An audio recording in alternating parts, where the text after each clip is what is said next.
Hello ladies and gents, Romie Reviews here. Please like, comment, subscribe. This is my review for American Horror Story.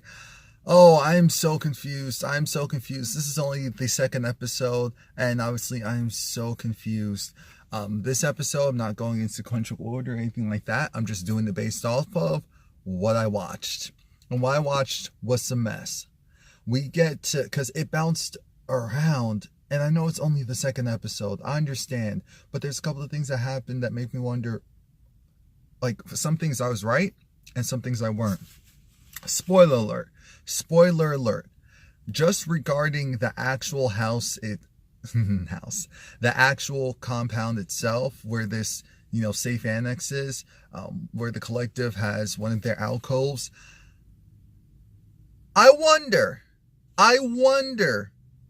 if this one was built on the grounds of the murder house, because obviously I know Murder House and Coven are like the main two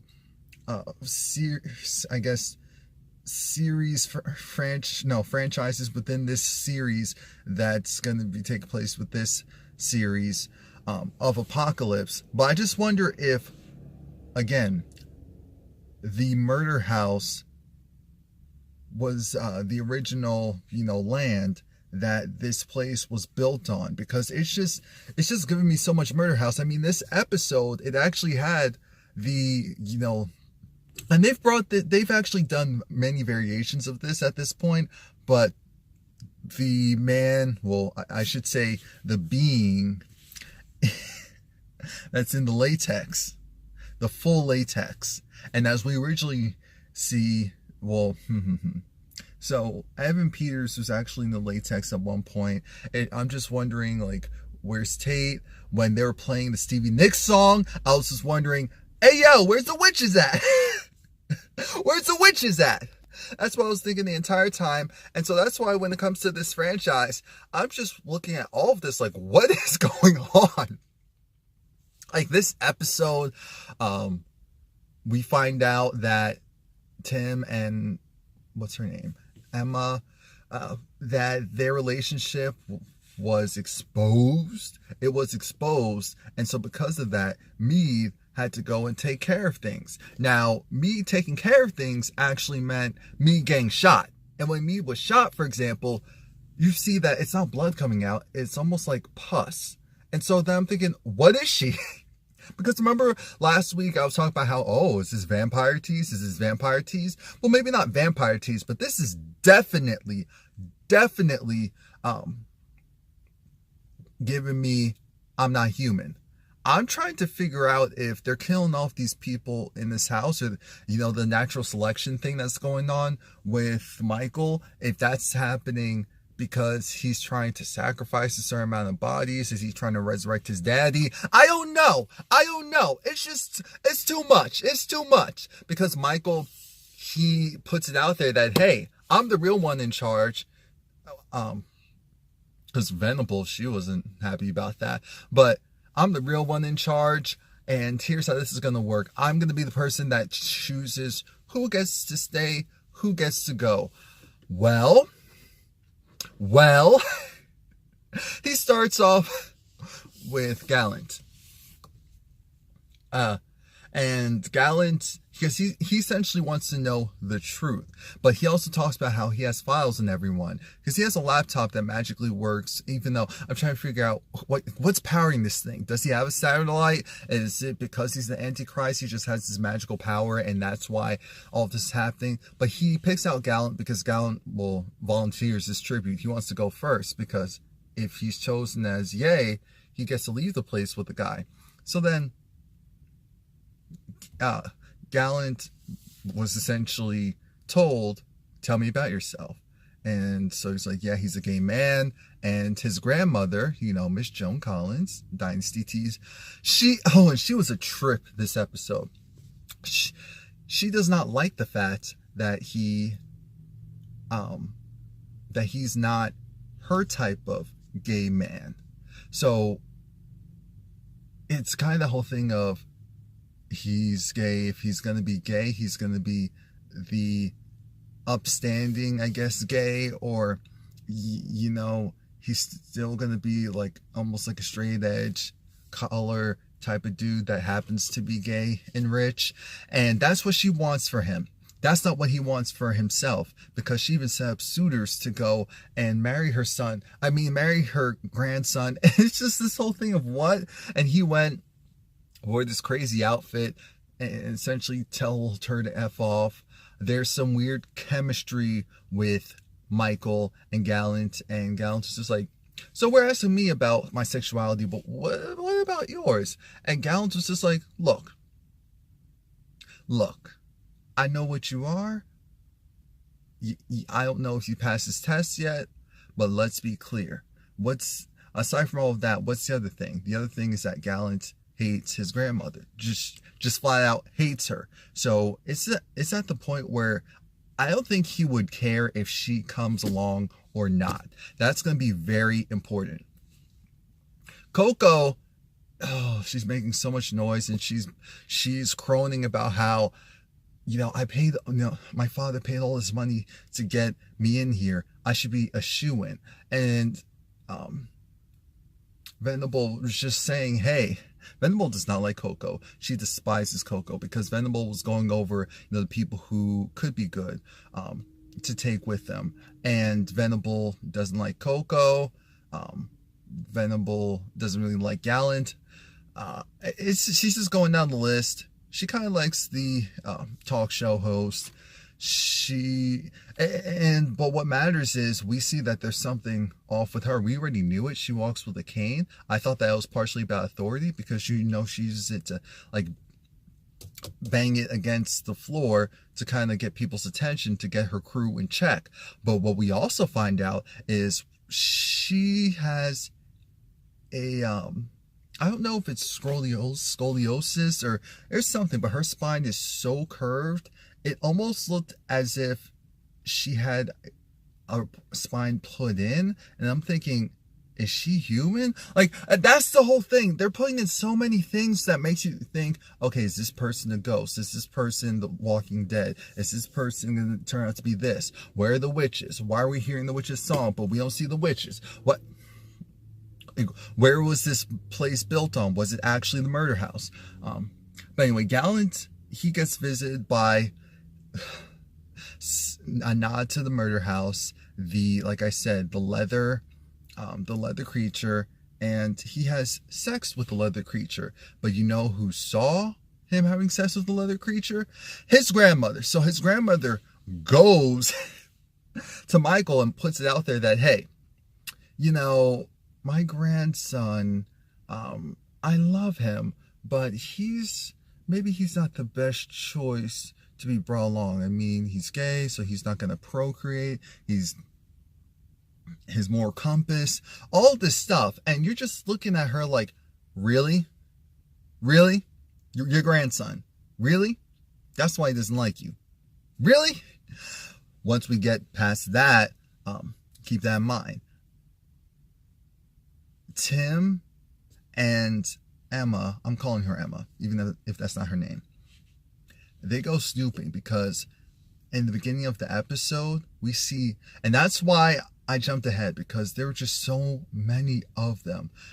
There were so many snakes coming out of the pipes, out of her closet, and oh my God, they just wouldn't end. And I was like, what am I watching right now? Oh, this is like a phobia of mine. This is like a phobia of mine, because I have a learned phobia. Remember to like this video, leave a comment, and subscribe and come back. Of snakes, because when I actually just look at them, I'm fine. Like, if I know it's there, it's like, okay. But if I'm surprised by it at all, oh, forget it. I'm out of there. And like I said, I used to be okay, but I watched so many people in my family like freak out over them as a little kid. I subconsciously gained that fear. Well, I shouldn't say fear. Slight learned phobia. That's what it is. So Mead came in, and Mead's assistant came in. They took the snakes, they cut off the heads, and it was like, okay, it was fine. But they were acting weird with that too. Tim came in and consoled his woman.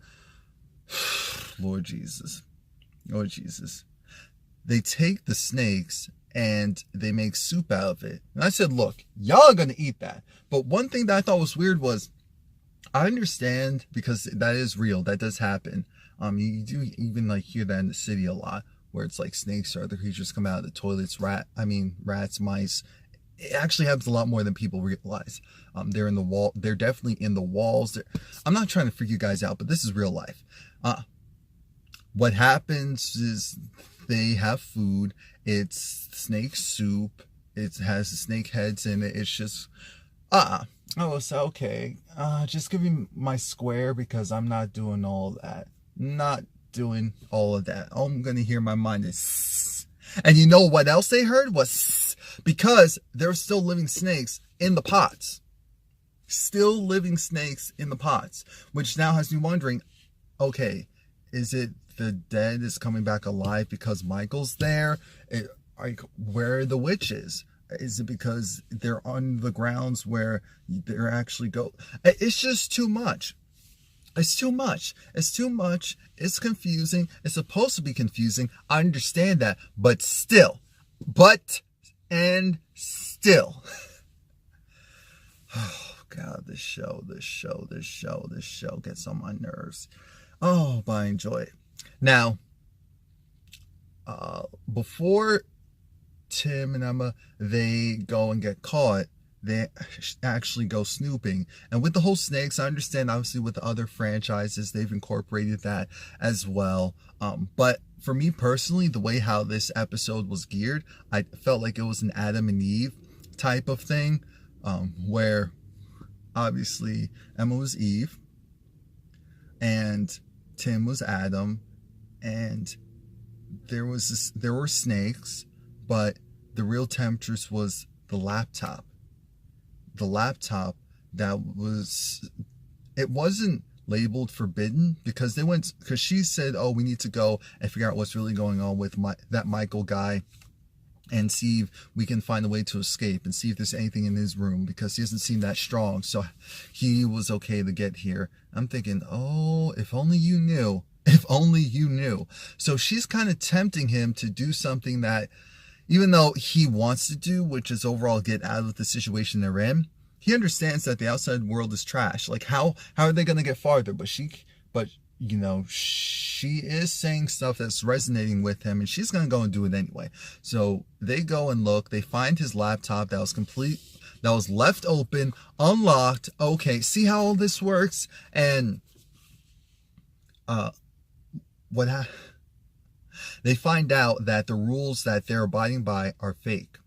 They're fake, and when they try to do something about it, that's when Mead, slaps around old girl, and then they're told that they're gonna have to be killed, because remember the rules. I'm thinking, so what's really going on here? Who's gonna procreate? Who's gonna this? Who's gonna that? Because I understand technically there's other people there, but still, I mean, Gallons was told that, look, really, you guys aren't really needed for this whole procreation thing. I was like, dang. It's sad, because it's true at this point. But that's what Michael's for. But when Tim and Emma were taken and about to be shot, Tim fought back, and he got the gun, and he shot, the really tall security woman, and then also shot Mead. And so that's when we saw that Mead isn't human. And Mead's reaction, though, was almost like she didn't realize it. That's why I was really confused. I was really confused and lost with that. Was there anything? So that's it from what I remember, because I just remember a whole lot of snakes, the music, and everyone sitting around together and being told that the natural selection thing's going to happen. And oh my gosh, no. I forgot. Michael was able to go and do the okie doke on Gallant, and Gallant inadvertently, he thought that he was going and, he thought that Michael was the latex guy. So he was pretending to have sex with Michael, aka latex guy, went and stabbed him. I'm trying to figure out what he stabbed him with. Went and stabbed him. And I said, oh boy, that's going to be a grandmother. It's going to be a grandmother. And sure enough, it was Joan. Joan Collins was killed off within the second episode. She's probably going to come back as a ghost. You can't tell me anything different. You can't tell me anything different. But that look on his face like, oh my God, what did I just do? I said, oh, finally, we're getting this somewhere.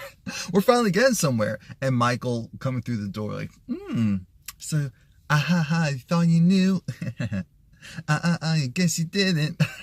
Anyway, so that's it. Please like, comment, subscribe. Let me know what you think. I know it's only episode 2, but I'm ready for something big to happen because we're still building and I just want to get to the mess.